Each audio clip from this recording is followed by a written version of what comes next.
Hi everybody, it's Foster and I'm back with another video. I'm going to be reading Places We've Never Been by Kasie West, and we are on the 6th chapter now, so that's nice, and I'm just going to get right into it. Chapter 6.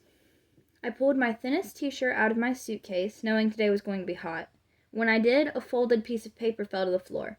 I picked it up, confused, before I remembered the notes that Willow had left for me. I smiled before I even unfolded it. There was a picture of a bright, happy sun at the top of the page, and an arrow pointing down to it with the word Nora. Down below the sun was a stick figure lying on the ground with X's for eyes, but a big smile on its face. Another arrow pointed at the stick figure, and it read, Willow.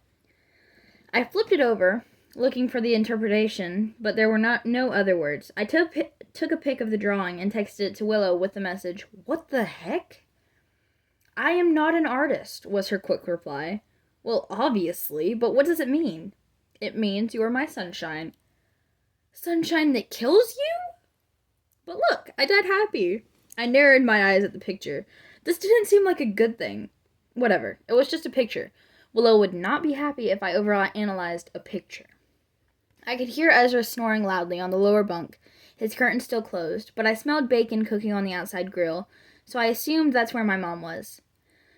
I went to the bathroom and got dressed and ready for the day. But when I stepped outside our RV, only Olivia was at the cooking station.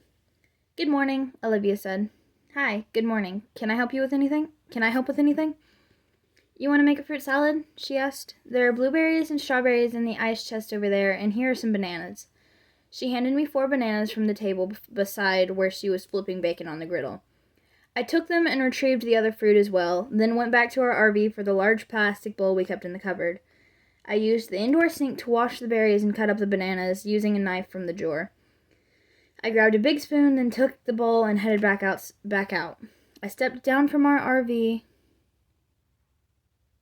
I stepped down from the RV as the sound of heavy footsteps preceded Skylar jogging into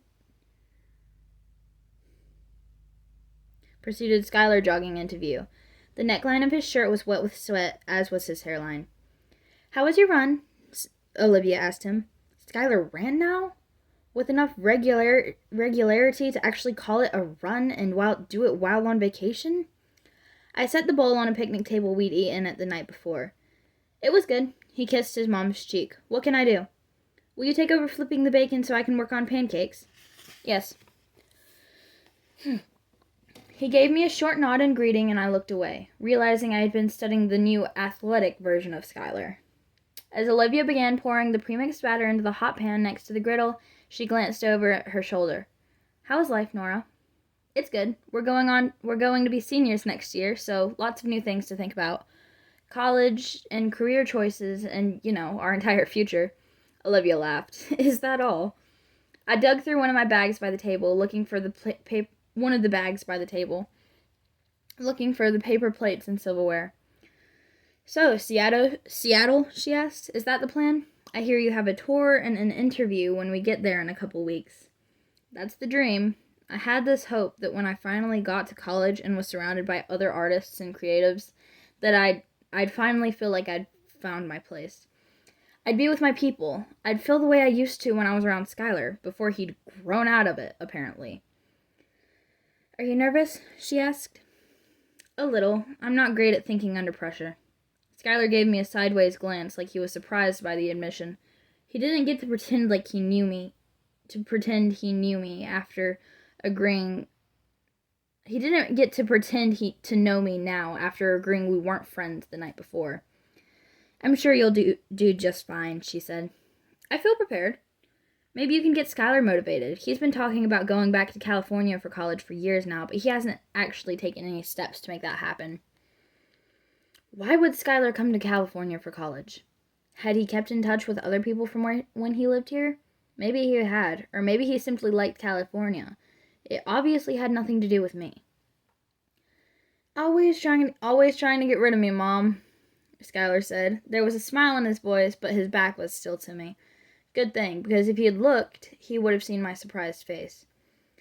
You know I'd never let you leave my house if it were up to me, she said. Wow, you just lie so easily, he laughed. Like it's nothing. She swatted him with a dish towel. I am an angel. Skylar wrapped one arm around her shoulder. Yeah, you are.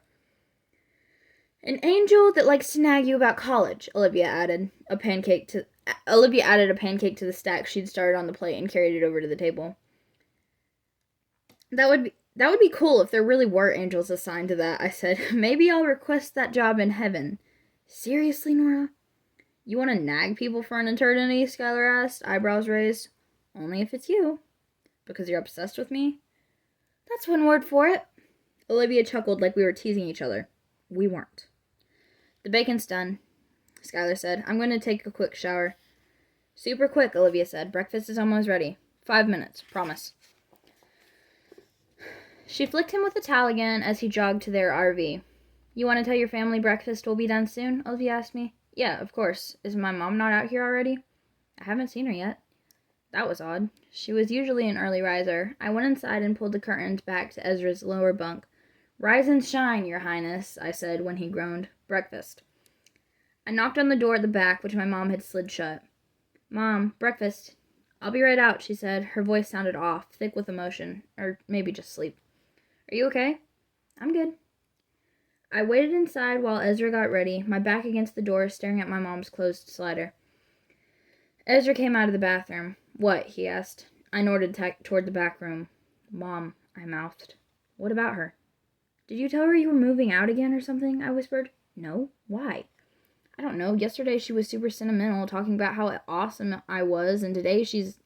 My eyes drifted to the closed door again. Tired? She's always tired after her first night sleeping in the RV. I know. I really did know that, but she also seems far away. What does that mean? Like, in her head.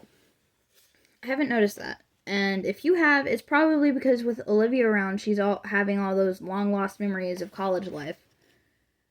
Nostalgia, I said wistfully. He was right. I was the one far away and annoyed. I was projecting. Everyone else was perfectly fine. You going to move? He asked, and I realized I was blocking the door. You going to ask nice? Probably not, he said. I fake punched him in the chest. He pretended it hurt. And for the record, he said, as he stepped by me, you're the one moving out. Isn't that one of the reasons for this trip? Oh, he was right. Was that why my mom was getting sentimental? Because she was thinking about me going away to college? Austin, Ezra called the second he saw him across the way. Ghost town today. Yes, Austin said back, like that one dude's 8th grade graduation party. Oh yeah, I'd forgotten about that, he said. The flamingo in the pool was the only guest. It obviously wasn't if you two showed up, I said. Don't ruin it, Nor, Ezra said. Olivia shook out a garbage sack and hung it on the hook on the side of the RV. Miranda and I decided instead of driving these gas guzzlers all around Death Valley that we'll do one of those pink van tours. Then we'll all come back here, eat, and hit the ghost town on the way out. Nora Paisley flew out of the RV. I'm sitting by you. Did you finish your drawing last night? No, not quite. I started a drawing too, of a lizard, but it's really bad. Everyone starts off bad. It's the law. I didn't start off bad, Skylar said, stepping down from the RV, his hair wet from his shower. Yes, you did, and if you need proof, I'll dig it up, I said. If I could just let go of all the expectations about what Skylar and I were supposed to do and just accept what we were, I was positive it would help. That was really hard to do, though. Good morning, Mom said, joining the group. Her eyes were red and dark circles beneath them, and my worry flared up again. The pink van is going to be here in about 45 minutes, so plan accordingly. I think what she means to say is eat fast, I said. Breakfast set the pace for the whole day. After shoveling it down and cleaning up in record time, we'd loaded onto a van that was literally pink and headed out into the desert. Each stop took less than 30 minutes, and we got a whirlwind overview. Zabriskie Point, Badwater Basin, Salt Creek, and others I didn't remember, but were all uniquely different from each other. Bumpy dirt mounds and a sea of white dust and peaks of rippled sand. This was not the way my artist eyes would have liked to see the area, but it was nice for efficiency. We were pumped full of water in between each location, and by the time we were done with our 5-hour tour and riding into the cramped van back to camp, I was ready to find a tumbleweed on the side of the road to relieve myself behind. "What's wrong?" Paisley asked, pointing at my knees that were bouncing all around. She'd sat next to me the whole day. "I have to pee," I said. "Me too. I think I drank 3 bottles of water because the guide kept scaring me so much about heat stroke." "Wait, did you ever find out yesterday at the visitor center why this place is called Death Valley?" "The pioneers named it," the guide said, obviously a complete eavesdropper. "Someone in their party died traveling through here." "Of heat stroke?" Paisley asked. "Like we almost died of today?" "You were nowhere near dying." "Oh, interesting." Paisley rolled her eyes at me and shook the empty water bottle she held. "I'm going to add this info to my report because I like to overachieve." We pulled to our campsite and I muscled my way out of the car and took off running.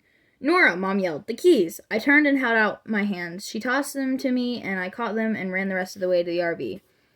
When I came out, feeling much better, the 3 guys were cranking down the awnings, disconnecting the water and power, and gathering the last of the trash. "Did you almost have another peeing your pants incident, Nor?" Ezra said. Skylar shot Ezra a dark look that surprised me. Ezra obviously saw it too because he said, "What? That's how brothers work. I will never let her live this down." "Next time I'll pee in your bed," I said. "Nora," Mom scolded, not even a little funny. After her slow start, Mom had seemed fine the rest of the day. "I thought it was at least a little funny," I said. "Yeah, Mom," Ezra agreed. "It was Nora funny." "You too," Mom sighed. "Finish packing up if you want to see this ghost town."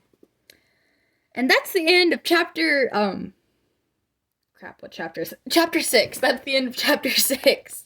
I hope y'all enjoyed it, and I will see you in the next video.